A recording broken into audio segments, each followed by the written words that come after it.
Do you think that Labour's being weak, Ed? Well, I wish it would be far stronger on Europe. I hope it does listen to what I've said and the Liberal Democrats have said today. But I take you back to what I said at the beginning of this Parliament after we got our record number of MPs. I want us to be the best opposition. And being the best opposition, whether it's on everything from social care reform, winter fuel payments, farming, or here now trade policy and how we deal with a Trump presidency, I want us to put forward constructive ideas. I guess that's the point, though, isn't it, Ed, that it's so easy to call for these things from opposition. And you've already said you're worried about what he'll do, whiskey and all the rest of it. Maybe there is a quiet confidence to what Labour is doing under Starmer, which is, we're waiting, we're watching, we'll see. They have to actually be in government.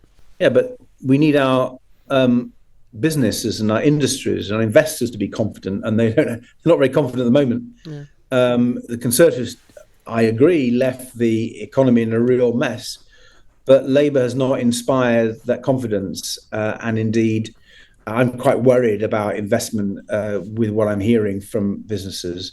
And one of the, I think, advantages of being rather more ambitious, rather more urgent, rather more bold in the way that Liberal Democrats are being today on economic policy is it will, I think, inspire more confidence. There's a plan.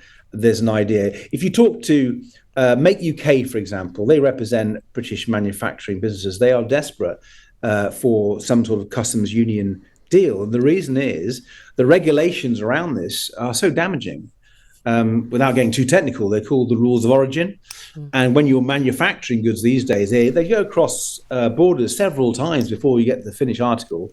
They're called intermediary goods, and they cross borders several times before they come to consumers. And these rules of origin, which we have to abide by because we're not in any customs union, are really onerous and costly and delays. And they go completely against modern manufacturing supply chains. So that's why British business, people like Make UK, are desperate for the sorts of proposals that Liberal Democrats are talking about. And it seems to be we're the only party pushing this idea for growth. But it's not as if, why wouldn't, in that case, Ed, why don't we, if we're looking for growth, why wouldn't we prioritise a US trade deal? The US economy is booming. It's been booming for years. The EU economy is sclerotic. Germany's economy, the powerhouse of the EU, has shrunk now for 2 years in a row. Why wouldn't we prioritise the US? Well, first of all, of course, the last Conservative government tried to do a deal with the US and was not terribly successful. No, but that's partly because of Biden. Trump is clear. They've been clear they would love to do a trade deal with the UK. Well, let's see if they do, but let's look at what they want. They want to have American health companies, the pharmaceutical companies coming into the NHS, so they essentially want to have American private companies in our NHS. They also want to have American agriculture having huge access. We saw the damage that the Conservatives did with the trade deals with New Zealand and Australia for our farmers.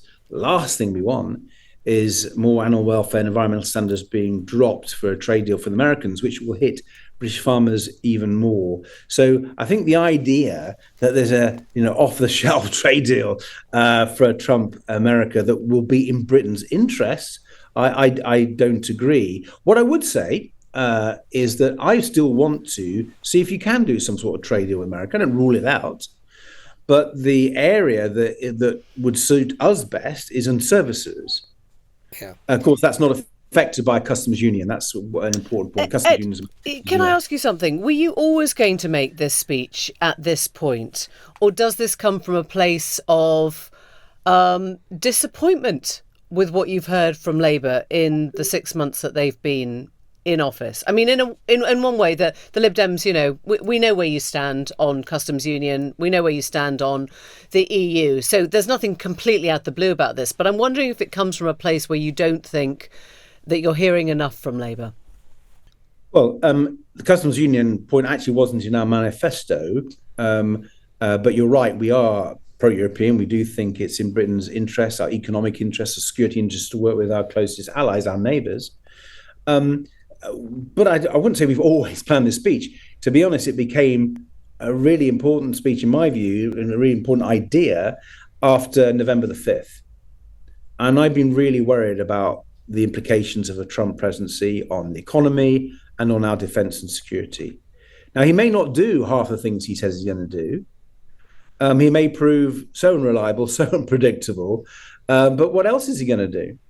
So, you look at what he did when he was president, you look at what he's been saying, and I think it's difficult not to conclude from that we have a problem. And how are you going to prepare for that problem?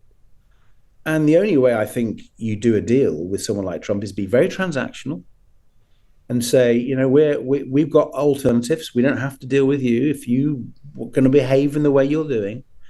And in another part of my speech, I said, look, he wants a state visit. He wants all the pageantry of Buckingham Palace. He wants a banquet with the king. We know he craves that sort of thing. Well, he can only have it, in my view, if he steps up on cooperating with Europeans, with Ukraine, to repel Putin's army. You drag the king into it. I mean, I don't think we do that with Xi Jinping, do we? No, what I'm saying is there's a transactional relationship because you've got a transactional person at the helm. Do you think, Ed, Ed, that given everything you're saying, the logic of it ultimately could extend to rejoining the EU itself? I don't think that is on the cards for lots of reasons. I mean, I think you interviewed me during the general election, and I explained that part of the problem we face, whether it's in our economy or in so many other areas, is the relationship with our European colleagues has been so damaged by the Conservatives. But over the long term, because obviously it's Trump now, we've got him for 4 years, but American politics could look more and more like Trump, not less like him over time. Vance could take over. MAGA is clearly here to stay. The Americans over a long time have been far less interested in Europe and so on. So maybe over the longer term, do you think that what you're saying, the logic could ultimately extend to at least thinking about rejoining? Lewis, what I'm saying is let's deal with what we have today and what's likely to happen over the next 4 years with President Trump. And I think what I put forward today, whether it's on the economy or on our defense, is the way to deal with this very unpredictable But you still haven't answered the question that we just asked, Ed, which is whether you are fundamentally feeling disappointed with Starmer, with what you've heard from Labour in the last 6 months since they came to power. Oh, well, yeah, the answer is yes. Sorry, I thought I had answered it, but of course, I'm disappointed. I didn't support the cut in the winter fuel payments. I didn't support the way they've treated farmers. I'm very disappointed that the social care reform agenda has been pushed back to a 3-year timetable, which won't help the NHS recover. And I'm very disappointed we don't have a decent growth agenda. In fact, I'm very worried about aspects of the budget which I think will hinder growth. And so what I've said, and where I think Liberal Democrats are very different from Conservative, Reform, or anyone else, is we're not just throwing rocks at the government. We're saying, here's what you could do instead. Done that on social care reform. I've done that on pensions. I'm doing that on economy. I'm doing that on Europe. I'm doing that on foreign policy. I want to be the best opposition. And to be a good opposition, yes, you criticise, but you should also put forward your own ideas. I don't see that from any other opposition party. See it from us. And because Labour's been so disappointing in all the areas I've talked about, we're doing it. I think it's a really important role that we're doing. The Newsagents. This is a Global Player original podcast.